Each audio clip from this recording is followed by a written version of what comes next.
युवाओं की संख्या यहाँ पर बहुत बड़ी तादाद में है।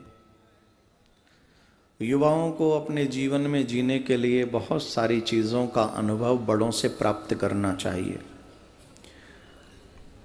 You should take experience from your seniors, your parents, और जो भी समाज में जिन्होंने अनुभव किया हो अपनी लाइफ का।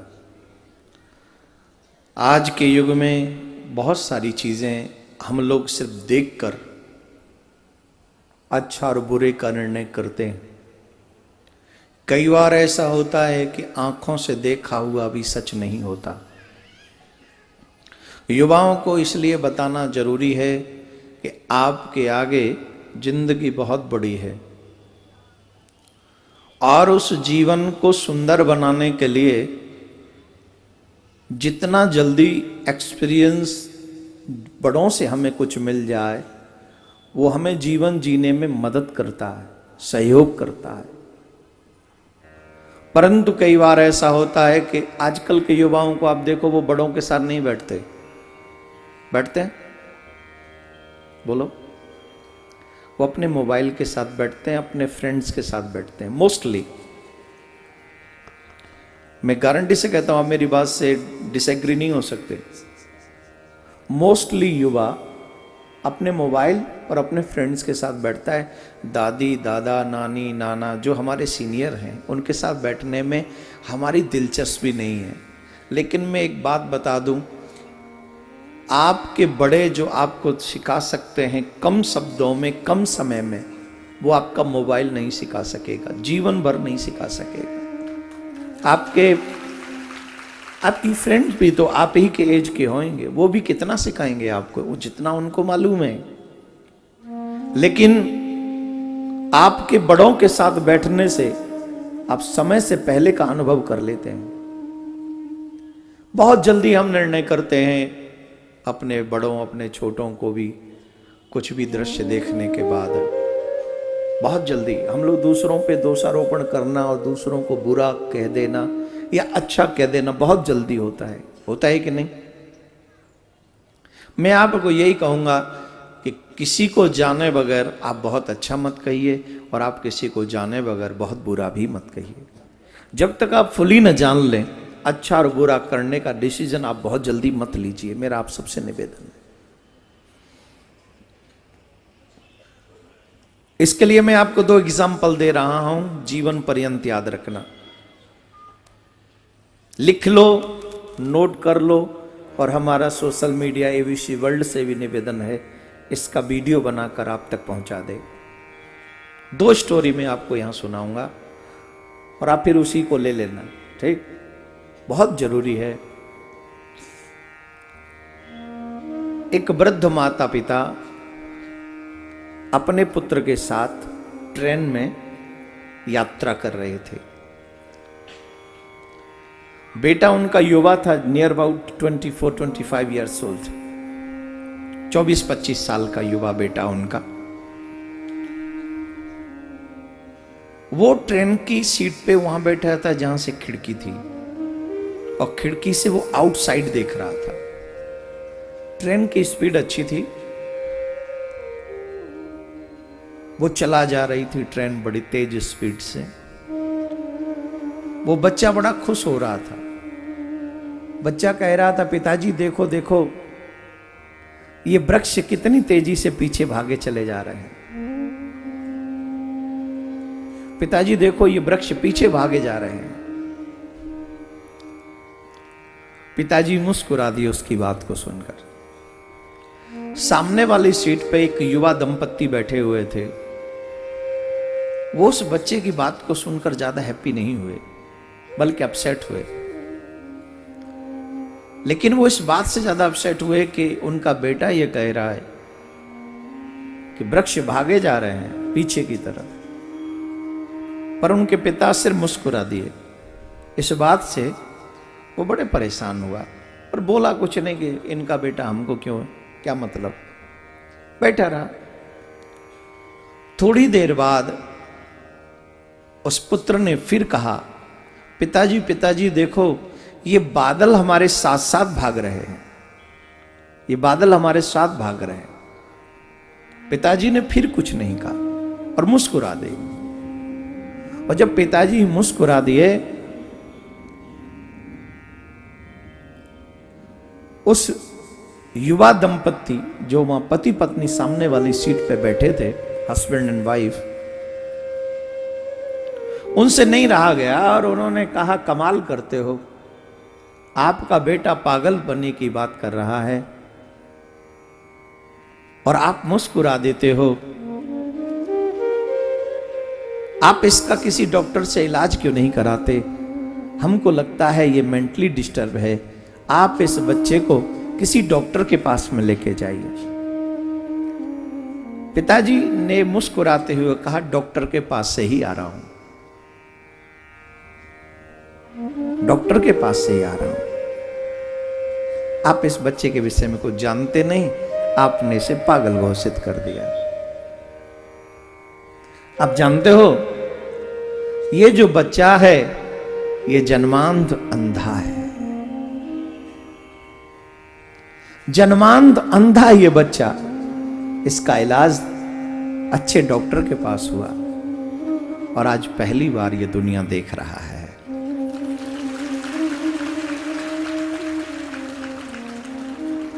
जन्म से इसने दुनिया को नहीं देखा, आज पहली बार इसने दुनिया देखी है। इसलिए इसे ये नहीं पता कि वृक्ष भाग रहे हैं या ट्रेन भाग रही है। इसे ये नहीं पता कि बादल तो यत्र तत्र सर्वत्र हैं। ये पागल नहीं है, पहली बार दुनिया देखी है, इसलिए इसका ज्ञान कम है, बोध कम है, पागल नहीं। वो युगल दंपत्ति, युवा हस्बैंड एंड वाइफ अपनी बात पर संकुचित हो गए, शर्म आ गई कि हमने बिना जाने पहचाने इसको पागल समझ लिया। बात सच है कि वृक्ष नहीं भाग रहे, बात यह भी सच है कि बादल नहीं भाग रहे, पर बात यह भी सच है कि वो जो युवा दंपत्ति है वो नहीं जानते कि बच्चे का दर्द क्या है, अधूरा ज्ञान है उसे। इसलिए बहुत जल्दी किसी के विषय में जाने बगैर आप अपनी विचारधारा बना लें, वो गलत है। पहली बात। दूसरी एक और स्टोरी मैं आपको सुनाता हूं, उसके बाद कथा को प्रारंभ करेंगे। बहुत अच्छी स्टोरी है। एक शिप, बहुत बड़ा जहाज समुद्र में तैर रहा है, समुद्र में जा रहा है। अचानक से कैप्टन ने यह अनाउंस किया, क्योंकि वह समुद्र में तूफान आ गया। समुद्र में तूफान आ गया, वो जहाज डूबेगा।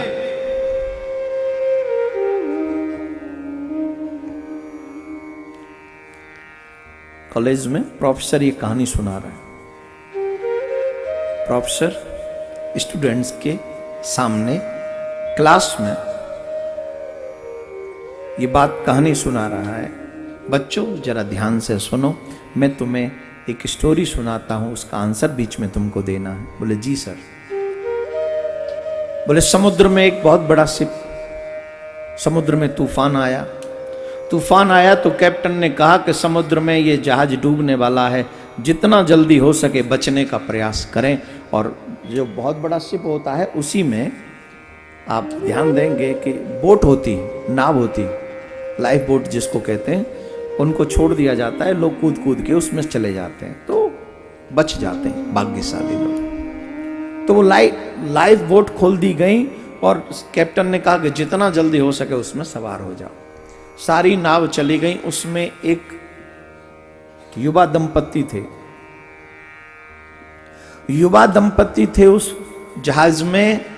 आखिरी बोट में उनको अवसर मिला जाने का, लेकिन आखिरी बोट में भी एक व्यक्ति के ही जाने की जगह थी, सिर्फ ओनली वन।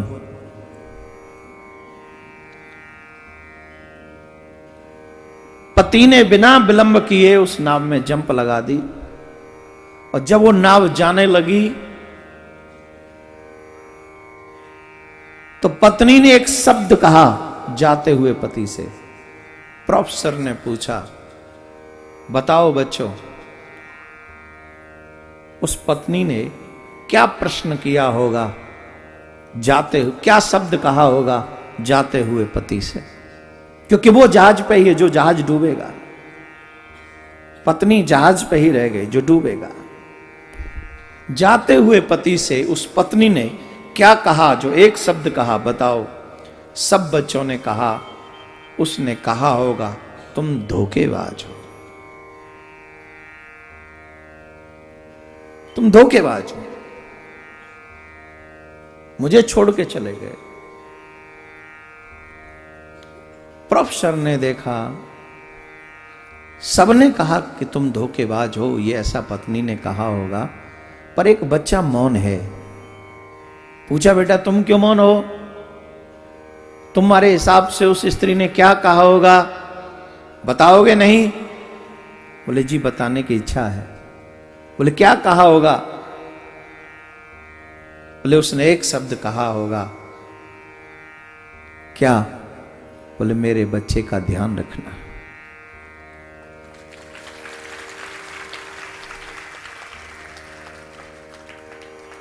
जाते हुए पति से उस स्त्री ने यही कहा होगा कि मेरे बच्चे का ध्यान रखना। प्रोफेसर ने पूछा, क्या तुमने एक कहानी सुनी है? बोले नहीं। तो फिर तुम्हें कैसे पता? बोले मुझे इसलिए पता है, जब मेरी मां इस दुनिया से जा रही थी,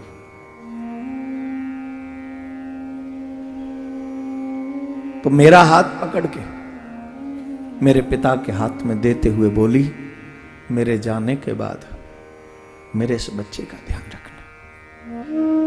स्त्री के लिए औलाद से बढ़कर कुछ नहीं होता, कुछ भी नहीं।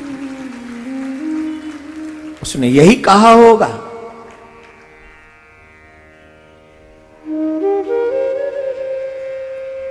कि मेरे बच्चे का ध्यान रखना। इस आंसर के बाद पूरे स्कूल की क्लास में सन्नाटा था। कईयों की आंखें नम हो गई थी, कई रो पड़े थे। जो पत्नी जहाज पे रह गई वो जहाज डूब गया और पत्नी की मृत्यु हो गई।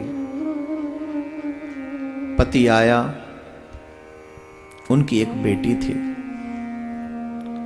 पूरे जीवन भर उसने अपनी बेटी को संभाला, उसका ध्यान रखा और उसकी शादी कर दी। कुछ दिन बाद उसकी भी मृत्यु हुई। जब मृत्यु हुई तो उनकी बेटी को उस व्यक्ति की डायरी मिली।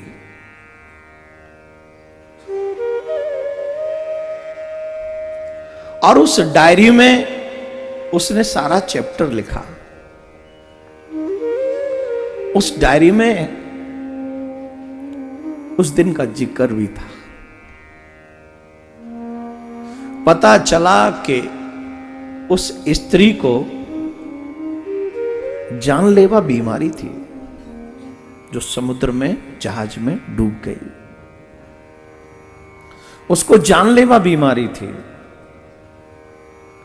पति ने लिखा, चाहता तो मैं भी तुम्हारे साथ उसी समुद्र में डूबना था। मैं तुमसे बहुत प्रेम करता था या करता हूं। मैं भी चाहता था कि उस समुद्र में तुम्हारे साथ मैं भी डूब जाऊं, परंतु अचानक से मुझे इस बेटी का ख्याल आया जो तुम्हारा ही रूप है, जो तुमसे ही प्राप्त है, तुमसे ही मिली है। अगर हम दोनों ही मर जाते तो इस बेटी को कौन संभालता। इसलिए इस बेटी की खातिर मैं उस नाव में कूद गया और तुम्हें अकेली छोड़कर आ गया। मुझे क्षमा करना।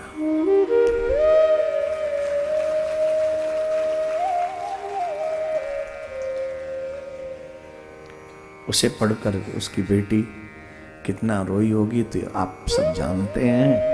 परंतु एक बात सत्य है, शुरू में ये जब दिखा कि पत्नी को छोड़कर पति नाव में कूद गया। लगा कि पति ने बुरा किया। हमारे यहाँ किसी भी वाहन में चढ़े, देवी साथ हो तो पहले स्त्री को चढ़ाते हैं, फिर बाद में खुद चढ़ते हैं।